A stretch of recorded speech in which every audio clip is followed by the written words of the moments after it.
So let's look at the subject. I'm gonna tell you why I'm disgusted. So tonight, looks like sex will be our topic of discussion. Now see, sex isn't evil, for marriage is why God made it. But I know you're like, come on, man, that's too outdated. This is 2011, bro. We do it for recreation. And hey, if you're in college, you do it while you're wasted. But I wanna question this logic. I wanna pop off the seal. I wanna question something that we think is already a done deal. So take a rape victim, for example, and once it's revealed, when her bruises go away, is she totally healed? Nah, the damage is lasting. You can see it in her eyes. But if it was just abused recreation, why did it ruin her life? I mean, if sex is just for fun, why does it take such a toll? Maybe it's because you don't just have sex with a body, you have sex with a soul. Which means for me, there ain't no premarital loving. And it ain't just because I want a baby in the oven, it's because I'm staying pure till the day that I'm a husband. But see, this wasn't always me. That's a guarantee. Let's go back in the past, see who I used to be. Now growing up, I never learned how to treat a lady. If I learned one thing from my dad, it was leave the mom, ditch the baby. Now I don't say that to get sympathy, I say that to be real. Because according to stats, about 40% of you know how that feels. So I let the TV show me what the music already told me. No dad at home, so I was letting MTV mold me. And they sold me, which is why my life revolved around what girl I could get next. My life revolved around this girl named sex. Shoot, I'd get at her on the text, but I gotta confess, it seems the longer we dated, the bigger the mess. But then, my girlfriend was late on that time of the month. If you know what I mean, you understand when I say my heart sunk. I started to think about abortion, man. I started to butter it up. But it's funny, they don't make condoms for sin. You can't just cover it up. It was just a scare, but I knew a father I didn't want to be.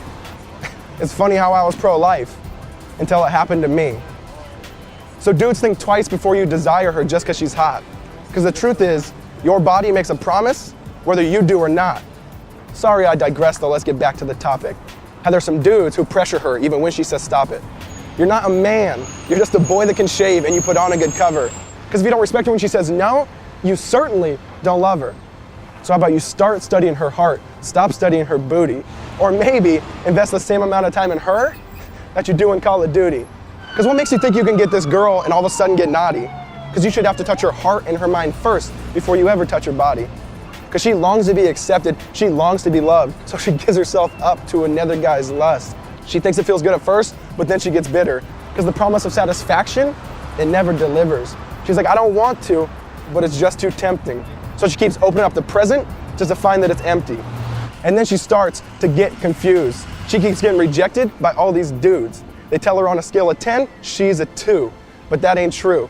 If she only knew that Jesus, he loves and accepts us. Even when you don't want him, he'll never reject us. He heals us from that sin that totally infects us. And he does what condoms can't, he emotionally protects us. Now I know some of you hear this, you're gonna want to indict me. But we gotta think rightly, so I'll ask politely. Can you really say this isn't even true, just slightly?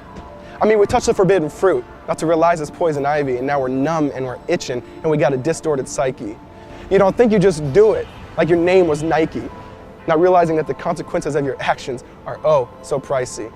So this last story though is for those who think they're too dirty. This last story is for those who think they're unworthy. Read John chapter 8, the woman caught in adultery. The religious leaders throw her naked in the temple while she yells, "Don't murder me." They say, Jesus, the law commands us to stone this woman. And you hear the hate in their tone. Jesus pauses it and says, whoever's without sin, you can cast the first stone. I mean, can you imagine the sound? Silence all around. You hear footsteps walk away, you hear stones hit the ground. And then Jesus kneels down. The woman thought it was her demise. He lifts up her face. You see the grace in his eyes. He says, I don't condemn you. Go and sin no more. I love you. I accept you. Mercy is yours. But if you're anything like me, you're like, no, that can't be. Why would he ever die for me? See, but then I saw that scene where I was redeemed. He reached out and touched me and said, Jeff, you're free. Instantly, I was wearing the brightest robe I'd ever seen. I was perfectly spotless. I was perfectly clean. So bright, in fact, man, I thought I'd go blind. I said, whose is this? He said, actually, it's mine. So think twice before you eat what society feeds us. Come follow the King. His name is Jesus.